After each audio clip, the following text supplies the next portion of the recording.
तो बच्चों नमस्कार। ऑनलाइन क्लासेस में आपका स्वागत है। आज हम सेकेंड ईयर के सेकंड सेमेस्टर का इंट्रोडक्टरी वेटनरी एनाटॉमी का चैप्टर नंबर 7 यानी जंतु कोशिका एनिमल सेल के बारे में अध्ययन करेंगे। मेरे ख्याल से आप लोगों ने सीनियर सेकेंडरी क्लासेस में ये सेल के बारे में विस्तार से पढ़ा है। हमने अभी एक उसी का रिवीजन है। जो जीव विज्ञान की जो शाखा है जिसमें कोशिका का अध्ययन किया जाता है उसको तो साइटोलॉजी बोलते हैं, यानी कोशिका विज्ञान बोलते हैं, साइटोलॉजी। और सेल जो है ये जीवों की सबसे छोटी यूनिट है, यानी जीव की सबसे छोटी यूनिट जो संरचनात्मक और क्रियात्मक यानी स्ट्रक्चरल और फंक्शनल यूनिट जो है सबसे छोटी, उसको सेल बोलते हैं। आप ऐसे समझ सकते हो कि शरीर जो पूरा शरीर है उसको अगर आप डिवाइड करते लास्ट में जो मतलब उसका भाग प्राप्त होता है जिसको आगे आप डिवाइड नहीं कर सकते, तो वो सेल है, यानी सबसे छोटी इकाई है, उसको सेल बोलते हैं। इसका सिद्धांत क्या है कि ये सेल जो है वो एक सजीव पदार्थ को घेरे हुए एक झिल्ली होती है इसमें, यानी सजीव पदार्थ है, लिविंग मटेरियल है, जिसमें जैसे शरीर में सारी क्रिया होती है वैसे उसमें भी सारी क्रियाएं होती है।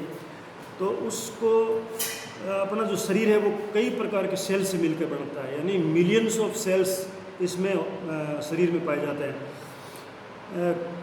कोशिकाओं में मेटाबॉलिज्म की क्रिया होती है और ये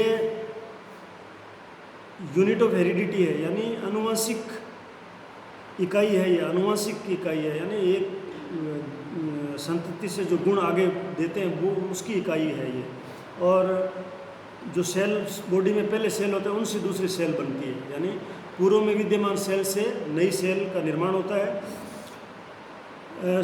इसकी विशेषता क्या है? कोशिकाओं की विशेषता यह है कि इसमें लिविंग सब्सटेंस जीवित पदार्थ होता है जिसे साइटोप्लाज्म बोलते हैं, यानी सेल के अंदर जीवित पदार्थ है जिसे साइटोप्लाज्म बोलते हैं। अब जीव द्रव्य में केंद्रक होता है, न्यूक्लियस होता है, और सभी कोशिकाओं में चारों ओर एक चयनात्मक पारगम्य कला, यानी जिसे अपने सिलेक्टिव परमिएबल मेम्ब्रेन बोलते हैं। सिलेक्टिव परमिएबल मेम्ब्रेन का मतलब है जिसको हम सिलेक्ट करके उसमें से कोई पदार्थ बाहर जा सकता है। सिलेक्टिव यानी ऐसा नहीं है कि जो मर्जी है वो पदार्थ चला जाए, सिलेक्टिव मटेरियल जिसमें से जा सकता है, ऐसी झिल्ली उसके चारों तरफ पाई जाती है, जिसे कोशिका झिल्ली, सेल मेम्ब्रेन या प्लाज्मेलेमा या सेल मेम्ब्रेन इसको बोलते हैं। सभी कोशिकाओं में मेटाबॉलिज्म की क्रिया होती है। सभी कोशिकाओं में न्यूक्लिक एसिड आनुवंशिक पदार्थ के रूप में पाया जाता है। न्यूक्लिक एसिड आनुवंशिक पदार्थ हेरिडिटरी सब्सटेंस के रूप में पाया जाता है। कोशिकाओं में स्वतंत्रता पूर्वक पृथक विभाजन की क्षमता होती है, यानी एक सेल से दूसरी सेल का बनना, जिससे आगे बॉडी की वृद्धि होती है। एक क्या कोशिकाओं द्वारा बाहरी वातावरण से स्टिमुलेट ग्रहण करने की क्षमता होती है। स्टिमुलाई यानी बाहरी वातावरण से जो अपने सेंसेशन प्राप्त करते हैं, सेंस प्राप्त करते हैं, वो सेल में क्षमता होती है ये बाहरी वातावरण से स्टिमुलाई को ग्रहण करने की। कोशिका का माप, कोशिका का आकार यानी साइज, अधिकांशतः कोशिकाओं का आकार बहुत सूक्ष्म होता है, जिसे हम आमतौर पर माइक्रोस्कोप द्वारा ही सूक्ष्मदर्शी यंत्र द्वारा ही देख सकते हैं, इतनी महीन होती है। सबसे बड़ी कोशिका शुतुरमुर्ग का अंडा है, यानी शुतुरमुर्ग का अंडा जो है वो अपने आप में एक सेल है, एक कोशिका है, ये सबसे बड़ा सेल है, मतलब शुतुरमुर्ग का अंडा। और सबसे छोटा सेल जो है वो PPLO, प्लूरोनुमोनिया लाइक ऑर्गेनिज्म। PPLO का मतलब है प्लूरोनुमोनिया लाइक ऑर्गेनिज्म। ये सबसे छोटी सेल है, सबसे छोटी सेल है। और तंत्रिका कोशिका यानी नर्वस सिस्टम की जो कोशिकाएं होती है वो कोशिका सबसे लंबी कोशिका होती है। तो आपको ये इस तरह से याद करना है कि सबसे बड़ी कोशिका कौन सी है, लंबी कौन सी है और सबसे छोटी कोशिका कौन सी है। अब कोशिका की आकृति यानी सेल का शेप जो है वो किन किन बातों पर निर्भर करता है। आकृति तो सेल की जो है पशु के शरीर में या भिन्न भिन्न पशुओं में और पशु के भी अलग अलग ऑर्गन्स में, टिश्यूज़ में उनके काम के आधार पर अलग अलग होती है। जैसे गोल, अंडाकार, घनाकार, नालीकार, प्लेट के समान या आयताकार, ये अलग अलग शेप है सेल की। इनकी सेल की शेप को, आकृति को कौन से कारण प्रभावित करते हैं? वो कारण जो है वो है, एक तो प्लाज्मा मेम्ब्रेन है, कोशिका झिल्ली है, वो उसकी आकृति को प्रभावित करती है। सरफेस टेंशन, जीव द्रव्य यानी साइटोप्लाज्म का सरफेस टेंशन, सरफेस का जो दबाव है, टेंशन जिसे बोलते हैं, तनाव जिसे बोलते हैं। एक नज़दीकी जो कोशिकाओं का सामूहिक दबाव है, एक कोशिका के चारों तरफ कोशिका होती है, वो उस पर कितना दबाव डालती है, वो उसकी शेप को निर्धारित करती है। एक कोशिका का कार्य क्या है, उसका क्या काम है, वो भी उसकी शेप को निर्धारित करती है। और कोशिका का आंतरिक वातावरण, इंटरनल इन्वायरमेंट कोशिका का, वो और कोशिकाओं की संख्या पशु की साइज पर भी निर्भर करती है। जितना बड़ा पशु होगा, बड़ा पशु उसके शेप कोशिकाओं का अलग होगी, छोटा होगा उसकी शेप अलग होगी, तो ये उसके करते हैं। अब आप इसको समझने के लिए कोशिका का जो अध्ययन कर रहे हैं, उसके लिए आप अपने सामने इस चैप्टर को, 7 नंबर चैप्टर को खोल के रखना, ताकि जैसे डायग्राम इसमें दिया है वो आप डायग्राम देखते जाना साथ में और इसको समझते जाना। तो जो प्रारूपी जंतु कोशिका के भाग जो है, वो उसका टिपिकल सेल का डायग्राम दिया हुआ है पेज नंबर 159 पे, ठीक है।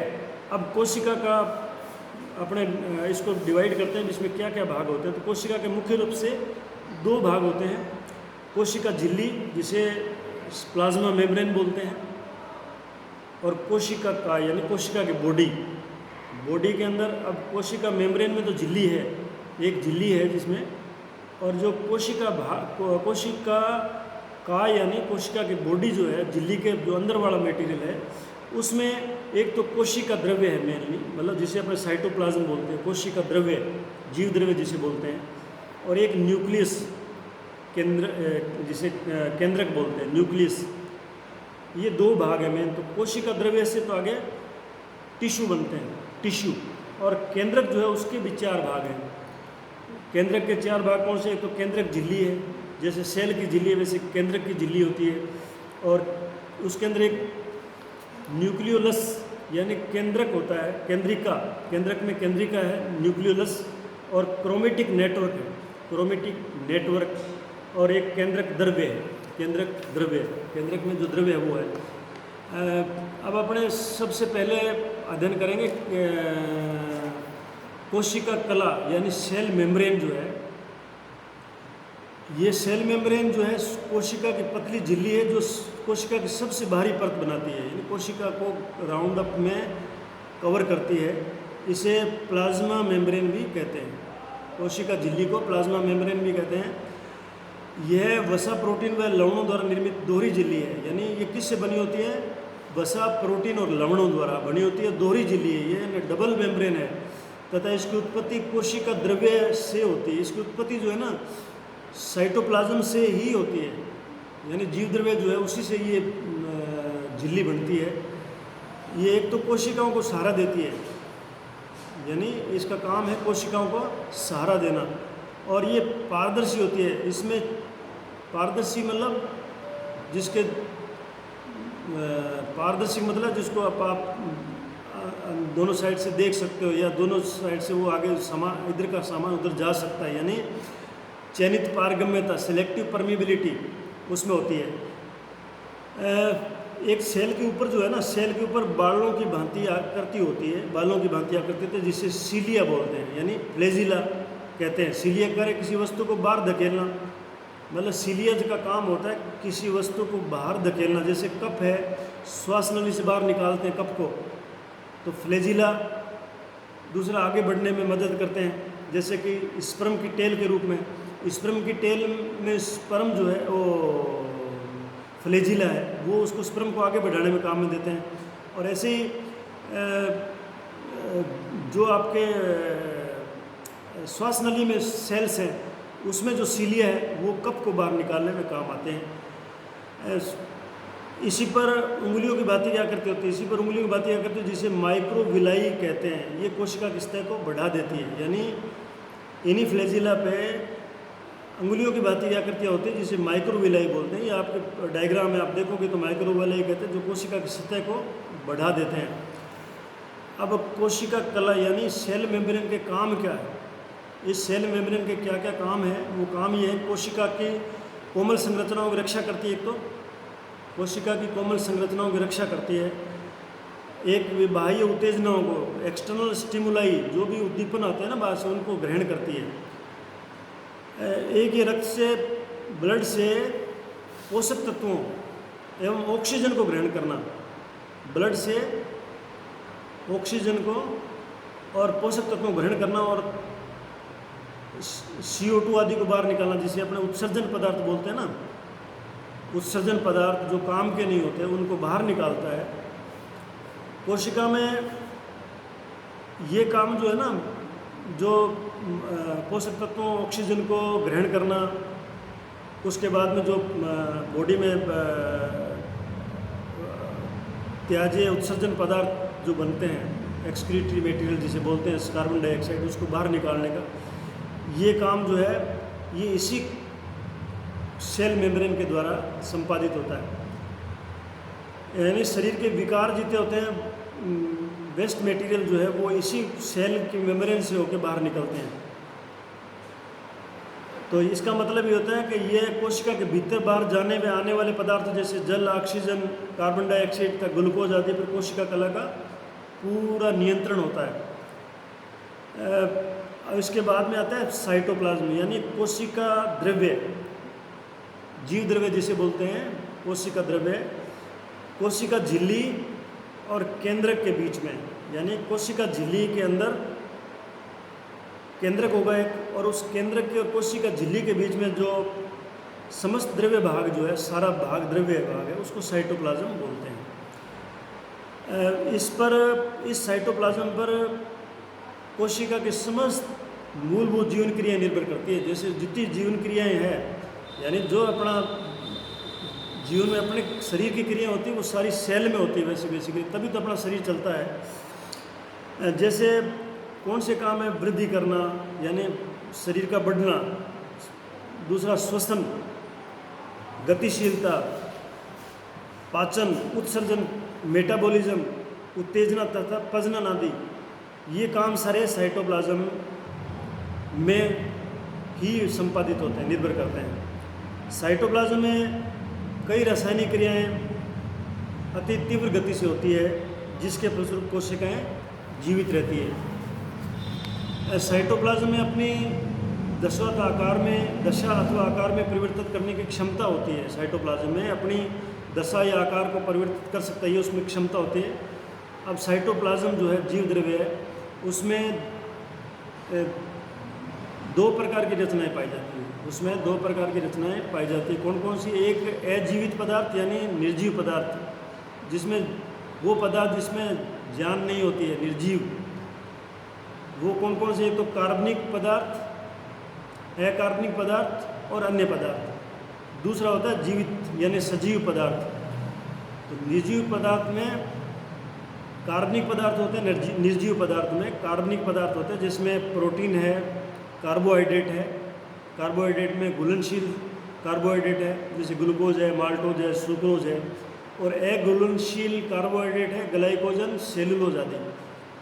फिर वसा है, कार्बनिक पदार्थ में वसा भी आती है। और फिर आता है अकार्बनिक पदार्थ। अकार्बनिक पदार्थ में calcium, phosphate, chloride, sodium, potassium आदि। और अन्य में विटामिन्स है, विटामिन्स, एंजाइम्स, पेप्सिन, ट्रिप्सिन आदि एंजाइम है। और विटामिन ए, डी क्योंकि आप सब पढ़ रखे हैं, ए, डी, सी।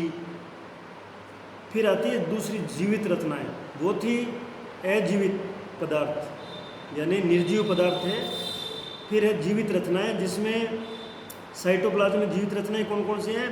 एक तो होता है एंडोप्लाज्मिक रेटिकुलम, एंडोप्लाज्मिक रेटिकुलम।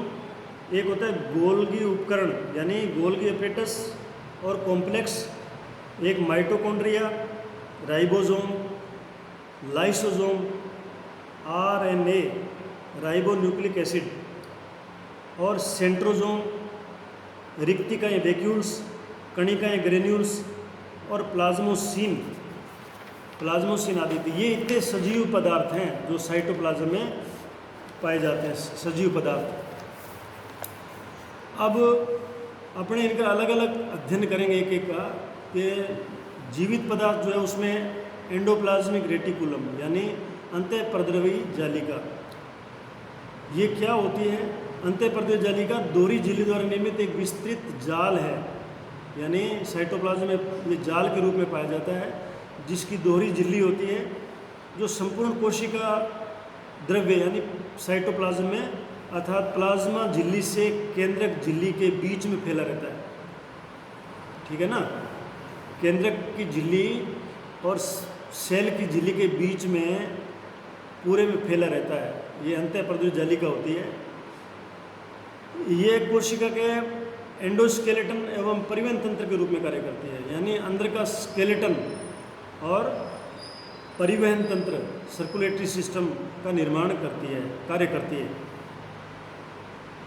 ये आरबीसीज को छोड़ के सभी कोशिकाओं में पाई जाती है, यानी आरबीसी जो सेल है ना, आरबीसी लाल रक्त कणिका, उनमें ये एंडोप्लास्टिक रेटिकुलम नहीं पाया जाता है।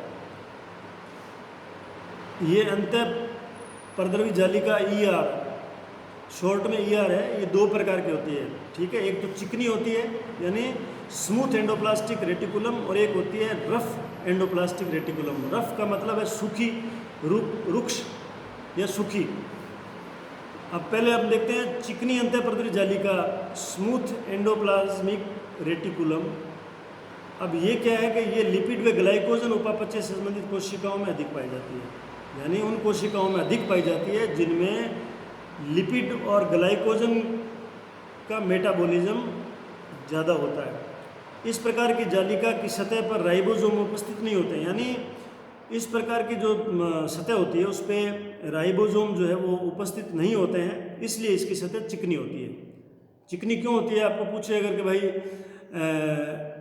एंडोप्लास्टिक रेटिकुलम जो है, एंडोप्लाज्मिक रेटिकुलम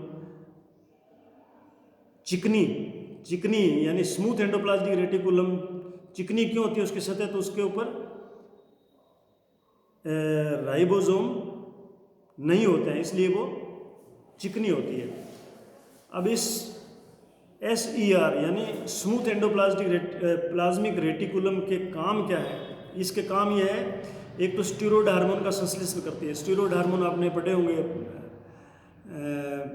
जैसे टेस्टोस्टेरोन हार्मोन है, ये स्टीरॉयड है टेस्टोस्टेरोन हार्मोन। तो ग्लाइकोजन फास्फोलिपिड का उपापचय मेटाबॉलिज्म करती है, यानी ग्लाइकोजन फास्फोलिपिड का मेटाबॉलिज्म करती है। वसा का एक जगह से दूसरी जगह ले जाने यानी ट्रांसपोर्ट, संश्लेषण, बनाना और अवशोषण, उसको अवशोषित करने का काम करती है। एक ये क्या है कि ये जो आपकी स्मूथ एंडोप्लास्टिक रेटिकुलम है, ये दवाइयों व पेस्टिसाइड, कीटनाशक औषधियों व कार्सिनोजन को उदासीन कर देती है। कार्सिनोजन होता है जो कैंसर कारक पदार्थ होते हैं ना, उनको कार्सिनोजन बोलते हैं। तो इनको न्यूट्रलाइज कर देती है। और ये जालिका एडिपोज कोशिका, ल्यूकोसाइट और रेटिनल कोशिकाओं में पाई जाती है। ये कहाँ पाई जाती है?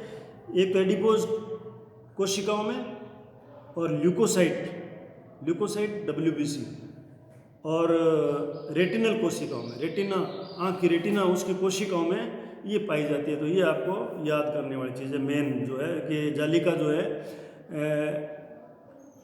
SER यानी स्मूथ एंडोप्लाज्मिक रेटिकुलम कहाँ पाई जाती है। फिर आता है रुक्ष या खुरदरी अंतःप्रद्रवी जालिका यानी रफ एंडोप्लाज्मिक रेटिकुलम। ये रफ होती है, इसकी सतह रफ है। क्यों? इनकी सतह पर राइबोसोम उपस्थित होते हैं, राइबोसोम इनके उपस्थित होते हैं, इसी कारण इसकी सतह रूखी या खुरदरी होती है। अगर आपको पूछे कि भाई इनकी सतह खुरदरी क्यों होती है, तो आप कह सकते हो कि इसकी सतह पे राइबोसोम उपस्थित होते हैं, इसलिए होती है। अब ये राइबोसोम जो है